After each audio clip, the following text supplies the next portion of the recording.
Hello everyone, कैसे हो आप सब। आई होप कि आप सब अच्छे होंगे। आज हम पढ़ने वाले हैं यूनिट 6 में हम कर रहे थे हिंदी उपन्यास, जो कि हमारी यूनिट 6 में हमने देवरानी जेठानी कहानी उपन्यास, परीक्षा गुरु, गोदान, शिखर एक जीवनी और बाण भट्ट की आत्मकथा, मैला आंचल, झूठा सच। और आज हम करने वाले हैं हमारा 8वां उपन्यास राग दरबारी, जो कि हमने 7 उपन्यास आगे की क्लास में कर लिया था। तो देखते हैं हिंदी उपन्यास को कालक्रम से और उनके लेखकों को। देवरानी जेठानी कहानी जो 1870 ईस्वी में प्रकाशित हुआ था, परीक्षा गुरु 1882, गोदान 1936, शेखर एक जीवनी भाग 1 40 और कहीं कहीं पर 41, बाण भट्ट की आत्मकथा 1946, मैला आंचल 1954, झूठा सच 19 भाग 2 हैं इसके 1958 और दूसरा भाग 1960 इसमें प्रकाशित हुआ था। राग दरबारी 1968, आपका बंटी 1971, मानस का हंस 1972, धरती धन्ना अपना 1972, तमस 1973 और जिंदगी नामा 1979 में। ये हमारे यूनिट 6 में 13 उपन्यास लगे हुए हैं और इनके लेखकों को भी हम कालक्रम से देखते हैं। पंडित गौरीदत्त है, 1836 ईस्वी में जन्म हुआ था। लाला श्रीनिवास दास का जन्म 1850 को, प्रेमचंद जी का 1880, यशपाल 1903, हजारी प्रसाद द्विवेदी जी का जन्म 1907, आगे का 1911, भीष्म साहनी 1915, अमृतलाल नागर 1916 को, फणीश्वर नाथ रेणु जी का जन्म 1921, कृष्ण सोबती 1925, श्रीलाल शुक्ल 1925, जगदीश चंद्र 1930 और मनु भंडारी 1931। ये भी हमारे लेखक हैं ये भी 13 लेखक हैं जो हमने कालक्रम से देख लिया है। अब हम देखने वाले हैं राग दरबारी उपन्यास की पूरी डिटेल। राग दरबारी उपन्यास है जो 1968 ईस्वी में प्रकाशित हुआ था। जो ये राग दरबारी उपन्यास है 1968 में प्रकाशित हुआ था। ये श्रीलाल शुक्ल जी का है। श्रीलाल शुक्ल जी का जन्म 31 दिसंबर 1925 ईस्वी को हुआ था। जो कि हमें अब इसके राग दरबारी उपन्यास को विषय वस्तु इसके बारे में हम जानते हैं। इसकी विषय वस्तु है देश की शिक्षा व्यवस्था की दुर्गति का चित्रण है, न्याय की स्थिति का चित्रण है, बेशर्मी के साथ बेईमानी का चित्रण है, जमींदार प्रथा के प्रभाव की कमी, राजनीति में भ्रष्टाचार, गांव में आपसी रंजिश है। जो कि इस राग दरबारी उपन्यास में देश की व्यवस्था, दुर्गति का चित्रण, न्याय स्थिति का चित्रण, बेशर्मी के साथ बेईमानी का चित्रण है, जमींदार प्रथा के प्रभाव कमी, राजनीति में भ्रष्टाचार और गांव में जो रंजिश है वो राग दरबारी उपन्यास में बताया गया है। और राग दरबारी उपन्यास में चित्रित गांव है शिवपालगंज, जो कि ये शिवपालगंज गांव इसमें है। श्रीलाल शुक्ल का जन्म 31 दिसंबर 1925 में लखनऊ जनपद के अंतरौली गांव में हुआ था। श्रीलाल शुक्ल की मृत्यु 28 अक्टूबर 2011 को लखनऊ में हुई थी। राग दरबारी का लेखन 1964 के अंत में शुरू हुआ था और अपने अंतिम रूप में 1967 में समाप्त हुआ था। राग दरबारी उपन्यास के लिए श्रीलाल शुक्ल जी को 1969 ईस्वी साहित्य अकादमी का पुरस्कार मिला था। जो कि हम राग दरबारी उपन्यास के कुछ डिटेल इसके बारे में हम देखते हैं कि 1964 के अंत में शुरू हुआ था। राग दरबारी का लेखन है जो 1964 के अंत में शुरू हुआ था और अंतिम रूप में 1967 में ये समाप्त हुआ था। और राग दरबारी के लिए ये 1968 में ये प्रकाशित हुआ था और 1969 में इसमें साहित्य अकादमी पुरस्कार मिला था।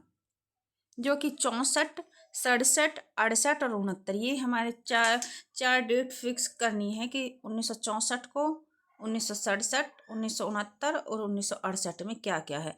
राग दरबारी के लेखन जो 64 के अंत में शुरू हुआ था और अंतिम में 1967 में समाप्त हुआ था, 68 में प्रकाशित और 69 में साहित्य अकादमी पुरस्कार। राग दरबारी उपन्यास में एक दूरदर्शन धारावाहिक के रूप में 1986 में निर्मित हुआ, लाखों लोगों ने इसे सराहना प्राप्त हुई। श्रीलाल शुक्ल ने कुल 10 उपन्यास लिखे। कितने लिखे थे? 10 उपन्यास, जिसमें राग दरबारी तीसरे नंबर पर आता है। इस उपन्यास की कहानी उत्तर प्रदेश के पूर्वांचल के एक कस्बानुमा गांव सिपालगंज की है, जो राग दरबारी उपन्यास का मुख्य केंद्र है। इस उपन्यास की कहानी कहाँ पर है? उत्तर प्रदेश के पूर्वांचल के एक कस्बानुमा गांव सिपालगंज की ओर है, जो राग दरबारी उपन्यास का मुख्य केंद्र है। इसके पात्र है वेद जी छंगलमल, जो इंटर कॉलेज के मैनेजर है। ये अभी एग्जाम में आया भी हुआ है कि छंगामल कौन से कॉलेज का क्या नाम था। ये छंगामल इंटर कॉलेज के मैनेजर, कोऑपरेटिव सोसाइटी, ग्राम सभा और पुलिस थाना है। और उपन्यास के पात्र इन्हीं सब की राजनीति को लेकर पूरे उपन्यास में रमे हुए हैं। यह उपन्यास स्वतंत्रता के बाद भारत के ग्रामीण परिवेश तथा अन्य क्षेत्रों में फैली और अराजकता व्यवस्था को व्यंग्यात्मक रूप से उजागर करता है। रंगनाथ है, जो वेद जी के भतीजे हैं, इतिहास में एमए किया है और 5-6 महीने छुट्टी पर आया हुआ है। रंगनाथ है, जो वेद जी के भतीजे हैं और इतिहास में क्या है? एमए किया है और 5-6 महीने छुट्टी पर आया हुआ। रुक्मन बाबू है, वेद जी का बेटा है, छात्र नेता है, गयादीन की बेटी बेला से प्यार करता है। बद्री पहलवान, वेद जी का बड़ा बेटा। शनिचर है, मंगलादास, वेद जी के यहाँ भांग पीसता है, अंत में ग्राम प्रधान बनाता है। मास्टर मोतीराम इंटर कॉलेज में विज्ञान के अध्यापक हैं, गांव में इनका आटा चक्की है। मास्टर मोतीराम क्या है? इंटर कॉलेज में विज्ञान, किस चीज़ के? विज्ञान के अध्यापक हैं और गांव में इनका आटा चक्की है। खन्ना मास्टर है, इतिहास के मास्टर हैं, अध्यापकों के नेता। हमें याद रखने की कुछ बातें हैं, जैसे मास्टर मोतीराम है, ये किस चीज़ के अध्यापक है? विज्ञान के। खन्ना मास्टर है, ये इतिहास के मास्टर हैं। तो ये हमें कुछ चीज़ें हैं जो कि अपने नोटबुक में नोट कर लेनी है। लंगड़, स्थायी आम आदमी का प्रतिनिधि जो भ्रष्टाचार व्यवस्था के आगे झुकता है। राधेलाल झूठी गवाही देने में परंपरागत है। जोगनाथ स्थानीय गुंडा है और वेद जी का आदमी है। बेला गया दिन बनिया का काम करता है। गया दिन है, जो पुत्री है इसके, और रूपन के प्रेम के चर्चे पूरे शिवपालगंज में है। विशेषता है इसकी, राग दरबारी उपन्यास की विशेषता, वर्तमान शिक्षा पद्धति रास्ते में पड़ी कुतिया है, जिसे कोई भी लात मार सकता है। इस उपन्यास में आदर्शवाद और यथार्थ के बीच की खींचातान का भी चित्रण है। इस उपन्यास में कॉलेज, सहकारी समिति और ग्राम सभा का चित्रण, त्रिकोणात्मक संघर्ष भी दिखाया गया है। इस संघर्ष के केंद्र में वेद जी हैं। प्रिंसिपल रंगनाथ से इतिहास के लेक्चर की जगह हमारे यहाँ खाली पड़ी है, उसी में आप क्यों नहीं लग जाते? ठाठ से मामा के यहाँ रहिए, कॉलेज में 2 घंटा पढ़ाइए, बाकी वक्त रिसर्च कीजिए।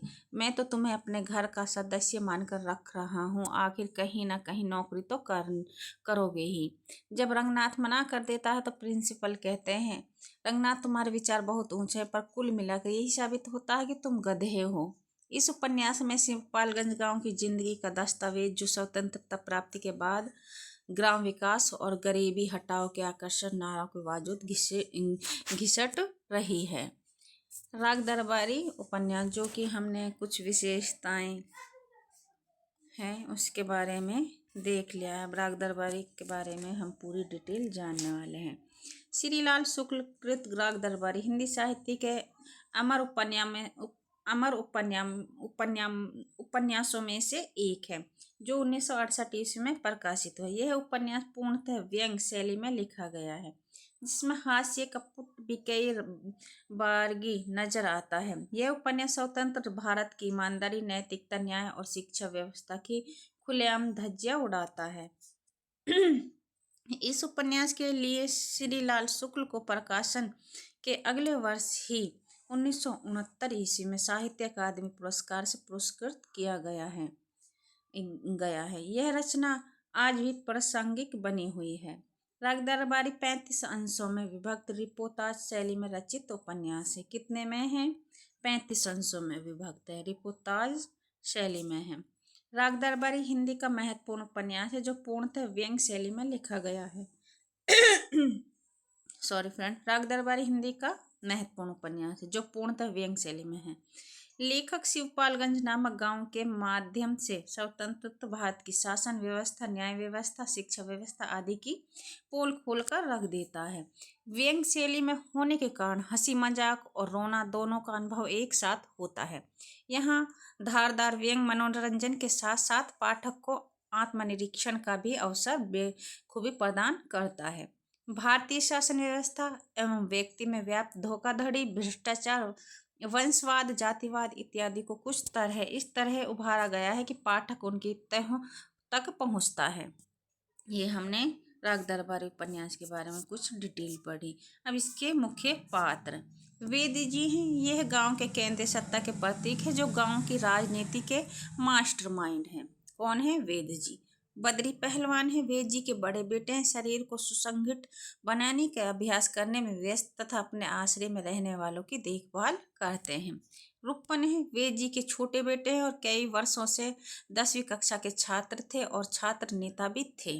रंगनाथ है, वेद जी के भांजे, इतिहास से MA करके लगभग 5-6 महीने की छुट्टी के लिए शिवपालगंज आए हुए हैं।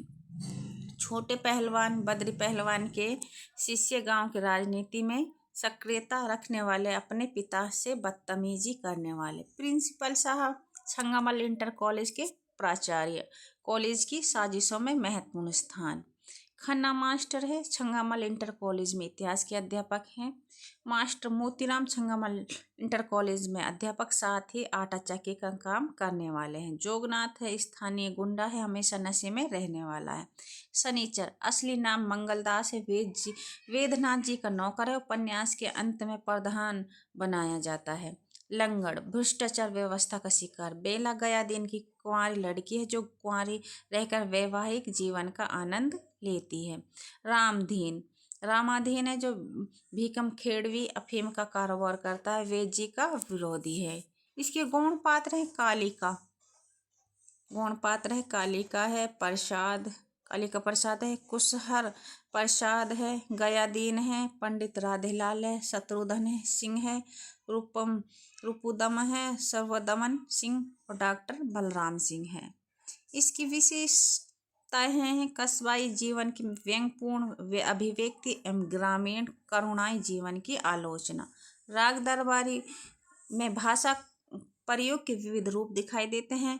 एक तरफ ग्रामीण पात्र वेद जी, रूपन, शनिचर, जोगनाथ आदि की भाषा गांव के परिवेश से है, वही शहर से आए रंगनाथ जी का में भाषा में बौद्धिकता है। शराबी ज्वारी की भी अपनी गवाई भाषा है। लोक जीवन के शब्द लक, दक, चकाचक, फंटूस, खड़ू, दूस, तिड़ी बिड़ी, कल्लाना, लो लोहाना, कुकुरवाहा, चिड़ी मार, चुर्रहट, हटकाना आदि, ये सब इसकी राग दरबारी की विशेषता है। मुहावरे एवं लोकोक्तियाँ, ये इसकी मुहावरे तन पर नहीं लता, पान खाए अलबत्ता, हर साख पर उल्लू बैठा है, ये इसकी मुहावरे और लोकोक्तियाँ। चमड़ी जाए पर दमड़ी ना जाए, आग खाएगा तो अंगार हगेगा, मुंह में राम बगल में छुरी, अंधों में काना राजा, हमारी ही पाली लोमड़ी हमारे ही घर में हुआ। ये कुछ मुहावरे लोकोक्तियाँ हैं जो कि हमारे NTA में एग्ज़ाम में कुछ भी पूछ सकता है। ये हमारे लिए पूछ सकते हैं कि किस में मुहावरे और लोकोक्तियाँ हैं और कौन कौन से हैं। ये हमें कुछ याद रखने योग्य है। कथा सार है इसका। इस उपन्यास की कहानी किन्हीं मुख्य किरदारों के इर्द गिर्द नहीं घूमती। उपन्यास में अनेक पात्र है और सबकी अपनी अहमियत है। गांव की राजनीति मुख्य तौर पर 2 ध्रुवों पर केंद्रित है, एक वेजी और दूसरा रामधीन। भीमखेड़वी वेजी बड़े चालाक और चतुर हैं और कुटिल पात्र हैं। वे अप्रत्यक्ष रूप से ही सही पर गांव के कॉलेज और कोऑपरेटिव पर कब्जा जमाए बैठे थे। उनके 2 पुत्र हैं, दोनों शैक्षिक मामलों में भदेश हैं। बड़ा बेटा पहलवानी करता और छोटा रूपन कई सालों में 10वीं का छात्र है तथा छात्रों के बीच नेता बना बैठा है। रंगनाथ वेद जी का भांजा है, जो शहर से पढ़कर मामा के गांव शिवपालगंज आता है। वह अपने किताबी आदर्शों को लेकर गांव पहुंचता है और धीरे धीरे उसका सामना पुलिस तंत्र, न्याय तंत्र, शैक्षिक तंत्र और सामाजिक तंत्र में व्याप्त बुराइयों से होता है। रंगनाथ ने अप्रत्यक्ष रूप से बेईमानों के विरुद्ध लड़ने के लिए एक पक्ष को उकसाया भी है और उसकी कोशिश सफल नहीं हुई और उसने भी हार मान ली और गांव छोड़कर जाने का फैसला कर लिया। इसी प्रसंग में एक छात्र उससे कहता है कि जाओगे कहाँ, हर जगह तो बेईमान है, भ्रष्टाचार व्याप्त है। इस बात से लेखक ने यह संकेत किया है कि देश भर में ना जाने कितने ऐसे शिवपालगंज भरे पड़े हैं। इस उपन्यास में राग दरबार से अभिप्राय है कि वैद जी के बैठक दरबार केवल उन्हीं का राग ना होकर समूचे देश के प्रमुख सत्ता प्रतिष्ठानों का भी राग बन गया है, जिसमें राष्ट्रीय प्रजातंत्र में पंचायत, ग्राम सभा, सहकारी समितियों के चुनाव में हथकंडे से लेकर गुटबंदी, तिकड़मबाजी, शोषण, उत्पीड़न चौतरफा व्याप्त है।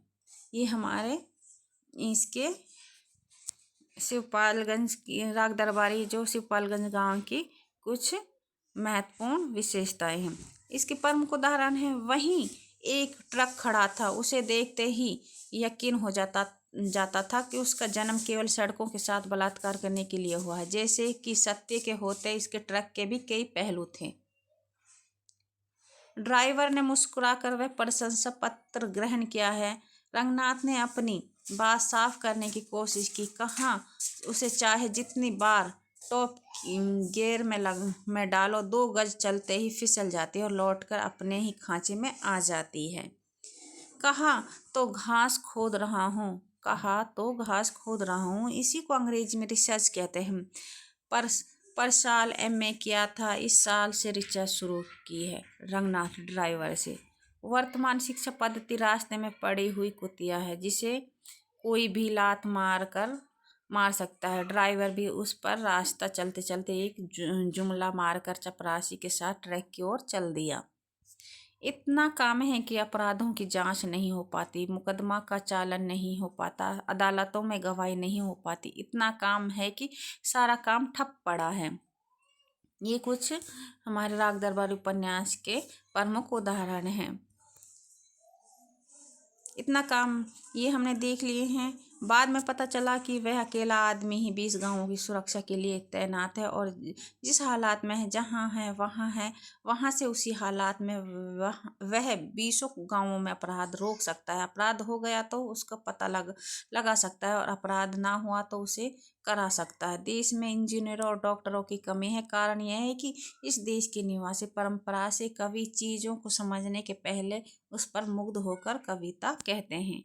ये सब इसके राग दरबारी उपन्यास के उदाहरण हैं। हर हिंदुस्तानी की यही हालात है। 2 पैसे की यहाँ किफ़ायत हो वह उधर ही मुँह मारता है, मास्टर मोतीराम लड़कों से कहता। क्लर्क ने कहा, सरकारी बस वाला हिसाब लगाओ, मालवीय एक बस बिगड़ जाती है तो सब सवारियाँ पीछे आने वाली दूसरी बस में बैठा दी जाती। इन लड़कों को भी वैसे ही अपने दर्जों में ले जाकर बैठा लो।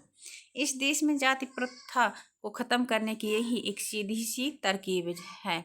जाति से उसका नाम छीनकर उसे किसी आदमी का नाम बना देने से जाति के पास और कुछ नहीं रह जाता, वह अपने आप खत्म हो जाती है। ये सब इसके उदाहरण हैं जो कि हमने इसके राग दरबारी के देखे हैं। तो हम कुछ इम्पोर्टेंट उदाहरण हैं जो देख लेते हैं। गुटबंदी परमात्मा अनुभूति की चरम दशा का एक नाम है। उसमें प्रत्येक तू मैं को और प्रत्येक मैं तू को अपने से ज़्यादा अच्छी स्थिति में देखता है। वह उस स्थिति को पकड़ना चाहता है। मैं तू और तू मैं को मिटाकर मैं की जगह तू और तू की जगह मैं बन जाना चाहता है। वेदांत हमारी परंपरा है और क्योंकि गुटबंदी का अर्थ वेदांत से खींचा जा सकता है, इसलिए गुटबंदी भी हमारी परंपरा है और दोनों हमारी सांस्कृतिक परंपराएं हैं। आप बामन हैं और मैं भी बामन हूँ ना, नमक से नमक नहीं खाया जाता है। चपरासी प्रिंसिपल से, कोई साला काम तो करता नहीं है पर सब एक दूसरे की इज्जत करते हैं। रुपन बाबू रंगनाथ से, जनता के रुपए पर इतना दर्द दिखाना ठीक नहीं है, वह तो बरामद होगा ही। गयादीन मालवीय से बोलता है। नैतिकता का नाम ना लो मास्टर साहब, किसी ने सुन लिया तो चालान कर देगा। वहाँ एक लकड़ी की एक टूटी फूटी चौकी पड़ी थी, उसकी ओर उंगली उठाकर गयादीन ने कहा, नैतिकता समझ लो कि यही चौकी है, एक कोने में पड़ी है। सभा सोसाइटी के वक्त पर इस पर चादर बिछा दी जाती है, तब बड़ी बुढ़िया दिखती है। इस पर चढ़कर लेक्चर फटकार दिया जाता है, उसी के लिए है। संविधान एक कविता का नाम है जिसके अनुच्छेद 17 में छुआछूत खत्म कर दी गई है, क्योंकि इस देश में लोग कविता के सहारे नहीं बल्कि धर्म के सहारे रहते हैं, और क्योंकि छुआछूत इस देश का एक धर्म है। कौन से उसमें है? अनुच्छेद 17 में छुआछूत खत्म कर दी गई है संविधान की। किसमें? संवैधानिक कविता का नाम है जिसके अनुच्छेद 17 में छुआछूत खत्म कर दी गई, क्योंकि इस देश के लोग कविता के सहारे नहीं बल्कि धर्म के सहारे हैं, क्योंकि छुआछूत देश का एक धर्म है। गांधी जैसा कि कुछ लोगों को आज भी याद होगा, भारतवर्ष में ही पैदा हुए थे, और उनके व्यवस्थित कलश के साथ ही उनके सिद्धांतों को संगम में बहा देने के बाद यह तय किया गया था कि गांधी की याद में अब सिर्फ पक्की इमारतें बनाई जाएंगी। चुनाव के चौंसले में कुछ नहीं रखा है, नया आदमी चुनो तो वह भी घटिया निकलता, सब एक जैसे हैं। अपने देश का कानून बहुत पक्का है, जैसा आदमी वैसे ही अदालत। हिंदुस्तान में पढ़े लिखे लोग कभी एक बीमारी के शिकार हो जाते हैं, उसका नाम क्राइसिस ऑफ कॉन्शंस है। देखो दादा, यह तो पॉलिटिक्स है, इसमें बड़ा बड़ा कमीनापन चलता है, तो यह तो कुछ भी नहीं हुआ। रुपन बाबू रंगनाथ से बोलता है, अगर हम खुश रहें तो गरीबी हमें दुखी नहीं कर सकती, और गरीबी को मिटाने की असली योजना ये है कि हम बराबर खुश रहें। ये साली टेक्स्ट बुकें समझ लीजिए, सड़े गले फल ही हैं के लौंडों के पेट में, इन्हीं को भरते रहते हैं। कोई हजम करता है, कोई करता है। भाई प्रिंसिपल से एक पुराने श्लोक से भूगोल की एक बात समझाई गई है कि सूर्य दिशा के अधीन होकर नहीं उगता, वह जिधर भी उदित होता है वहीं पूर्व दिशा हो जाती है। उसी तरह उत्तम कोटि का सरकारी आदमी कार्य के अधीन दौरा नहीं करता, वह जिधर निकल जाता है उधर ही उसका दौरा हो जाता है। प्रत्येक महापुरुष के इर्द गिर्द बालकों का मेला लगा हुआ है। पुरुष जब महापुरुष बन जाता है तो वह अपनी इज्जत अपने बालकों को सौंप देता है।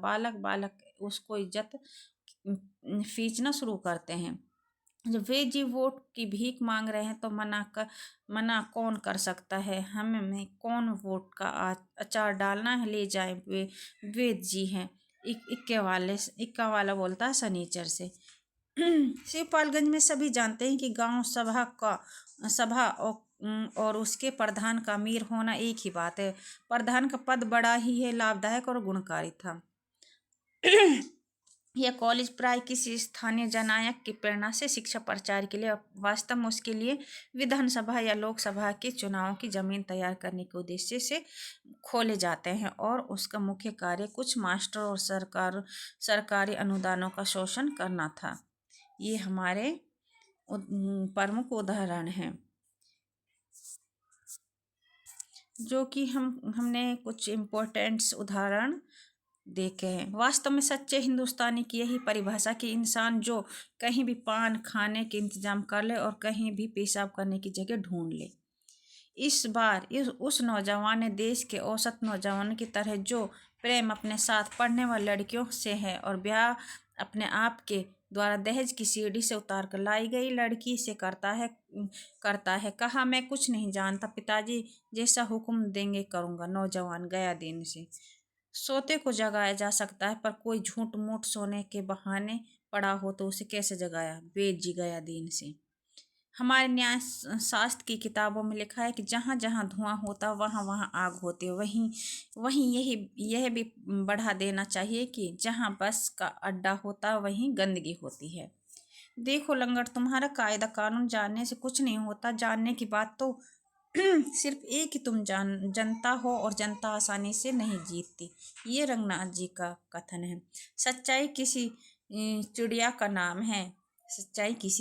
नाम है, किस घोंसले में रहती है, कौन से जंगल में पाई जाती है? रुपन बाबू ठहाका मारकर हंसे। दादा, ये शिवपालगंज है, यहाँ यह बताना मुश्किल है कि क्या सच है क्या झूठ। रुपन है जो रंगनाथ से कहता है। रुपन मुँह लटका कर बैठे हुए थे और वह भुनाए। मुझे तो लगता है दादा सारे मुल्क में ये शिवपालगंज ही फैला हुआ है। रूपन रंगनाथ से ये हमने कुछ प्रमुख उदाहरण और कथासार पढ़ा है राग दरबारी उपन्यास के बारे में। मुहावरे लोकोक्तियों की विशेषताएं गौण पात्र हमने ये सब इसके राग दरबारी उपन्यास के बारे में पूरी डिटेल जान ली है।